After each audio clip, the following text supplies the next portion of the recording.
resolutions through city councils. And it's a powerful, localized, organizing opposition to SB 5, in addition to going to the State House. But, organization is really based locally. You have to have local strength to be stronger on a state level. You have to have local strength to be stronger on a federal level. So any of you that are interested, I work together with a bunch of other people who have started what's called the Newark Freedom School. There's a newsletter. The idea of this is to educate people so they can empower their communities, so they can change this country to what it needs to be. Thanks.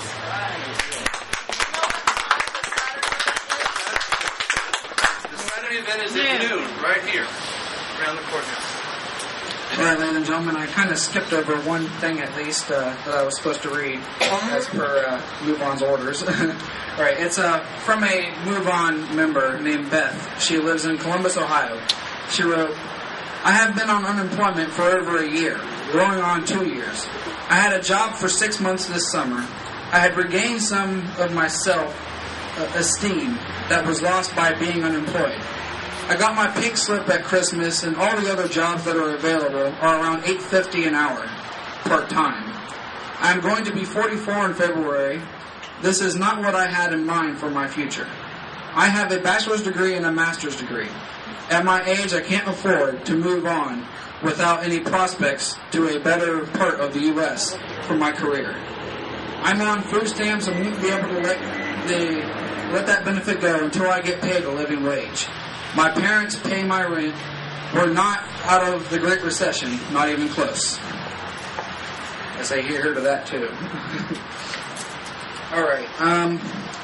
Next thing, I guess I kind of skipped over another thing, but I'm not going to go back to that though. There's another chant. But how about this? When I say people, you say power.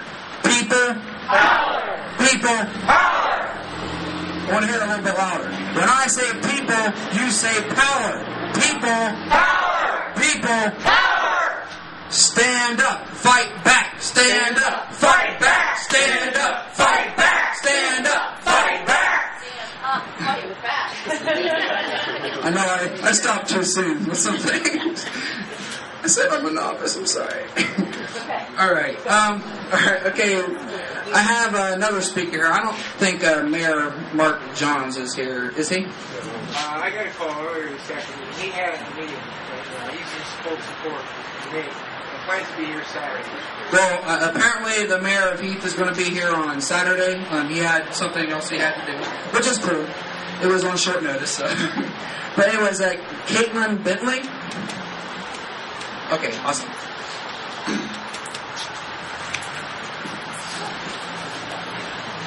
Hi, how are you guys doing? Great. Okay, I'm a student over at OSU Newark, and basically I wanted to come out and talk to you. What I'm doing on campus is trying to organize and get students together and make sure that they're aware of how SB 5 and the budget cuts are going to affect them. And not only that, but get the word out to the teachers and the faculty, those who haven't necessarily looked into what's out there. Next week, should everything be approved by campus, I will be having a meeting, an informational meeting, in which we discuss the budget and how that directly affects Newark campus as well as Ohio State, Maine, which, if you all haven't heard, what Ohio State had planned for was a 15% budget cut, and now what's coming through is a 30% budget cut. That means that everything that was prepared for has doubled, which means what's coming out is, what's expected to come out of our tuition and the programs that are for us has now, gone up infinitely. And that's something that we just simply, main campus is planning on dealing with that by raising tuition. OSU Newark cannot do that, as they're technically considered a two-year college due to their affiliation with COTC, and so we actually won't be able to do that. And so all of the funding, all of that double necessity is going to be coming out of our programs, student jobs, all of those of you who have a student job that is not... Unions make the middle class! Come join us!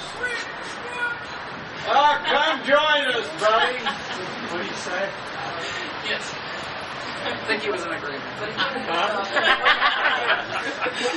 But yes, for those students who work on campus and are not federal work study, although OSU is promising to do their very best to keep everybody on campus, those types of cuts are going to make it around. And if they're not coming through to our programs like the tutoring center, which is where I work, and similar student-funded programs, just the overall consensus is, with anything that high, the fact that they just simply cannot respect the need for people to have a decent education, and I can't understand how you would possibly feel okay making it more difficult for somebody to go to college when already our students are coming out woefully unprepared to go to college from our effective rated schools.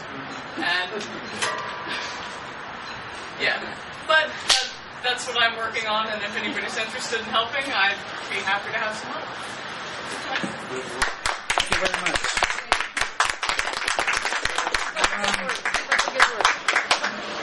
Let me see here. I'm going to ask everyone to basically take about 2 minutes to talk to someone you don't know about a public worker or service that has basically made a difference in your life.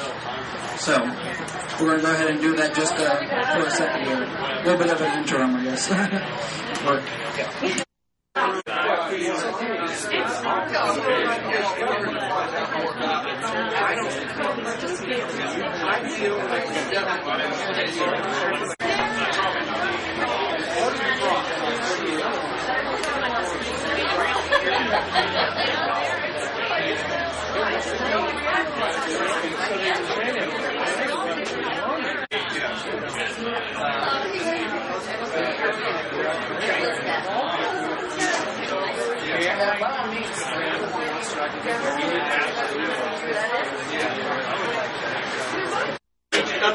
I teach English as a second language.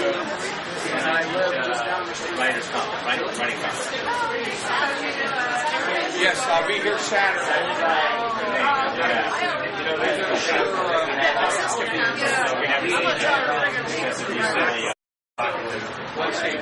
Alright, man, we're going to be wrapping up here soon.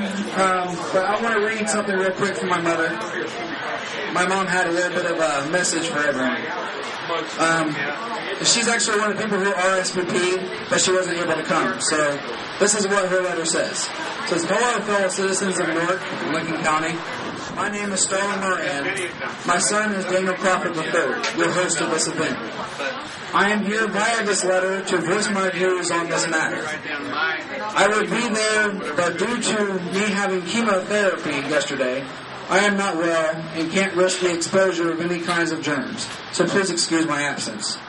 I come from a whole family of union workers and public workers, teachers' unions, our country's future leaders, the children and students, and what's transpiring in this country is appalling to any American who has stood for days and even months on a picket line for better wages, education, and benefits. If it weren't for the earlier union workers, we wouldn't have the working conditions, safety standards, education standards, and benefits that we have grown accustomed to, which are now being threatened by our elected officials in office right now. It's a sad day to see our country in such great peril, and people just don't realize how devastating all of the events in the past 2 months has been on this country. If we don't stand together and be heard, we have no one to blame but ourselves. We need to make our elected officials speak for us. We put them there, and we can take them out with our words and actions of opposition. They are supposed to be our voice, but they have forgotten this, and they need to be reminded of it. Are you ready to make them remember that? Yeah. I am, and you all should be too. So today, sign whatever they want you to sign, and protect our dream and everything that FDR implemented. Don't let the fat cats in Washington and all over this country roll back almost 100 years of progress. Make our voices be heard. The time is now, so let's get started. Dream the dream, not the nightmare that is about to begin if we do not stand strong and oppose them. The time is now, the time is now, now be heard. Thank you. Smart woman. Thank you.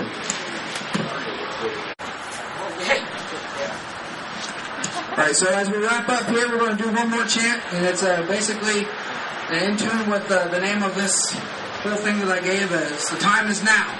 So, the time is now! The time is now! The time is now! The time is now! The time is now! The time is now! The time is now! There's that pledge there I want you to sign. Once again, I have to learn to keep up those chants over time. Because I learn lessons from watching videos of it or something. I don't know. Anyways, thank you everyone yet again for coming. It has been a pleasure. Thank you.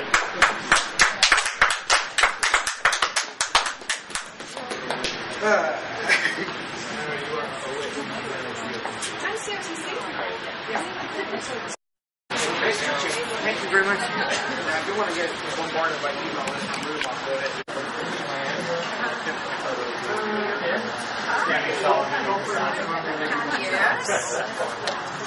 Oh, yes. Oh, yes. There you go. Yes, we got the other one, too. Yes. No both sides. No jump. No, that's not quite appropriate.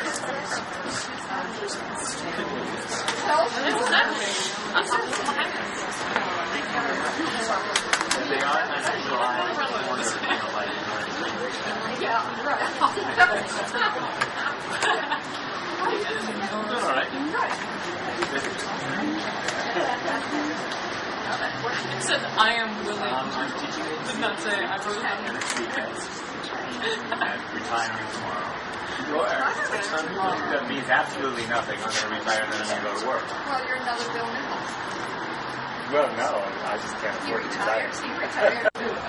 That's just something I noticed. You know, just like when it comes to organizing for any political we're always very busy. Well, I work in nursing home. You know how that is. It's like a hospital. And I was Thank you. You're very welcome. Thank you. You too. But yeah, it's just thank you very much. When it comes to liberals, we're all criticize the party that I think I might have gotten in the way. I hope. No, you're okay. That's fine. One day at lunch, I was mentioning to some of the people that I work with about some of the things that's going on. And they said, I don't know anything about that. And I thought, well, you better start finding out. well, we have mental disease.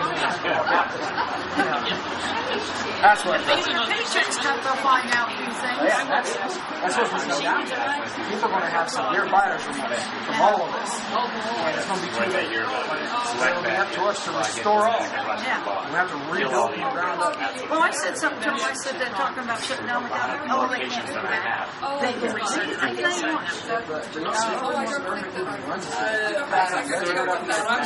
Glenn Beck and They don't have progressive and then it won't shut down. They'll have to use certain tricks to, basically redirect funds from one part of the budget to another. Right. But once that no longer becomes an option, then it shuts down. And that's all of it. And some people are looking at us right now don't know their history about the mid-90s. The government shut down, but it came back on. Well, I didn't remember that. I should have known. My husband remembered that. Well, you were also not in a concession. No, not like that. Yeah. So, if it happens now, with this so-called recovery being in inflation, like it's the last a different story. I think it would be economic satisfying. I mean, you're talking about something that would trigger. They don't care. This is that pledge for defending the dream. I should have brought that out after I first mentioned it, but I was wanting to get from one thing to the next. Sometimes whenever I rush myself, I hit panic mode and just start doing things frantically. Yeah, my husband's kind of that way sometimes too. Also, I hate it. I was so excited. I wasn't even nervous about it. Once I started speaking, I always had the feeling of shit. I used to do that whenever I did a city council. I would tell them that you guys need to pass a resolution and send it to our I harassed them for over a year. Yes. Yes.